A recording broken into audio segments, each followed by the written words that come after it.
စိတ်တက်မကောင်းတဲ့လူတွေဟာသူတို့မားနေတယ်ဆိုတာကိုဘယ်တော့မှဝန်မခံတတ်ကြပါဘူးသူတို့ဘက်ကအမားလို့မြင်ရင်တနေ့တော့နောင်တရလာလိမ့်မယ်လို့ကိုကမျှော်လင့်တတ်ပြီးမြဲတကယ်တမ်းကျတော့ဒီလောက်လေးနဲ့ပါအဖြစ်သေးနေတာလဲဆိုပြီးတော့ကိုယ့်ကိုပဲအဖြစ်ပြန်တင်တတ်ကြပါတယ်ဒီလိုအဖြစ်တင်တဲ့တန်တရားဘယ်လိုလဲဆိုတာကြည့်အောင်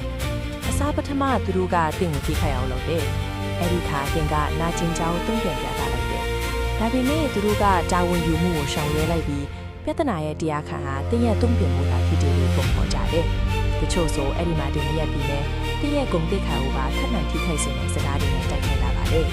ဒီလိုလုပ်ခြင်းအဖြစ်သူတို့ရဲ့အတ္တကိုကာကွယ်လိုက်ပြီးသူတို့ဘက်ကဘာအမှားမှမရှိတော့တဲ့နေကြတာပါဒီဖြစ်စဉ်မှာတတိထားမိလား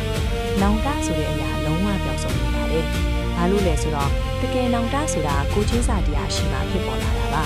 တကယ်လို့သူတို့စီမှာဒါအဲ့ဒီကိုချင်းစာတရားရှိခဲ့မယ်ဆိုရင်အစားကလေးကသူ့ကိုထိခိုက်အောင်လုပ်ခဲ့မှာမဟုတ်ပါဘူးဒါကြောင့်ဆိုရတဲ့ဆက်ဆံမှုကိုခံရရင်တနည်းတော့သူနောင်တရမှာပါဆိုပြီးတော့ပြောလို့နေပါတယ်သူတို့စီကနောင်တကိုစောင့်နေတာဟာထောင်ချောင်းတစ်ခုပါပဲ